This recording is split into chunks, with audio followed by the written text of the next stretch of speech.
Alors, une petite vidéo pour répondre en fait à une question que j'ai eue d'une personne qui s'est renseignée par rapport à la formation de praticienne holistique. C'était est-ce que si j'ai pas de pièce chez moi, si j'ai pas une salle de soins, si j'ai pas un cabinet, est-ce que je peux quand même me former? Est-ce que je peux quand même apprendre? Est-ce que je peux pratiquer? Après, est-ce que je peux proposer mes services? Et là, ça m'a fait sourire parce que ça m'a rappelé, moi, des interrogations que j'ai eues et à un moment donné, une étape où j'ai failli tout arrêter.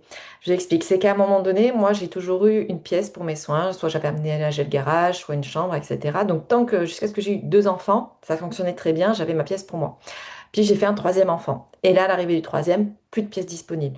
Et quand je regardais à droite, à gauche, les cabinets à louer, c'était impossible, c'était trop cher, je ne pouvais pas assumer. Et surtout que j'avais les trois enfants. Donc, quand on a trois petits en bas âge, c'est très compliqué après de se libérer exactement dans des horaires de cabinet.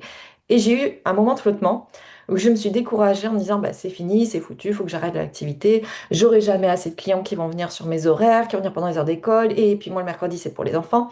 Et j'avais commencé à me faire toute une rumination, mais plein de blocages en me disant, en gros, que c'était foutu, que c'était plus la peine, que, etc., que je fasse un choix entre mes enfants, l'activité, que je pouvais plus recevoir en présentiel, bref, tout un pataquès.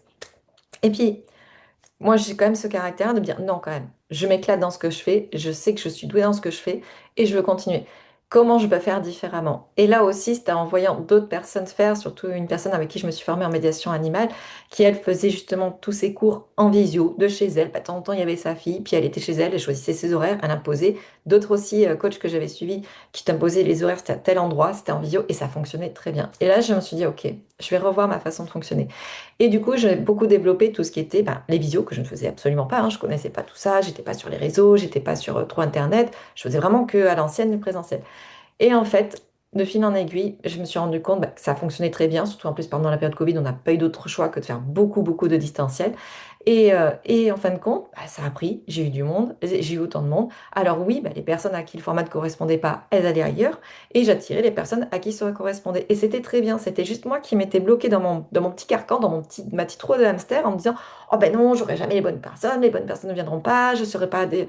Non, en fait, tout est juste. Et en fait, nous attirer les bonnes personnes avec qui votre méthode va parler, ça va correspondre. Et les autres iront ailleurs. Et en fait, c'est très bien comme ça.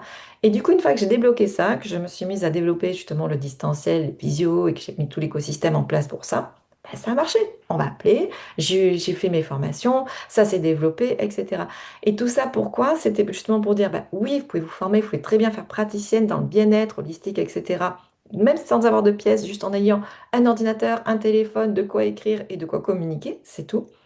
Et en fait, c'est surtout, moi, ce que j'en ai retenu de leçon, c'est que vraiment, on a de limites que celles que l'on se donne. Donc, à partir du moment où on part dans un mood en se disant, ah, c'est pas possible, c'est la fin du monde, oui, on va créer que ça va être le bazar, que ça va être foutu, etc. Alors que si, on se ressente sur soi et qu'on se dit, qu'est-ce que je peux mettre en place, qu'est-ce que j'ai comme solution qui puisse me correspondre et faire avec moi mes données, moi mes contraintes, moi comment je veux le faire. Et là, en fait, il y a plein de portes qui s'ouvrent.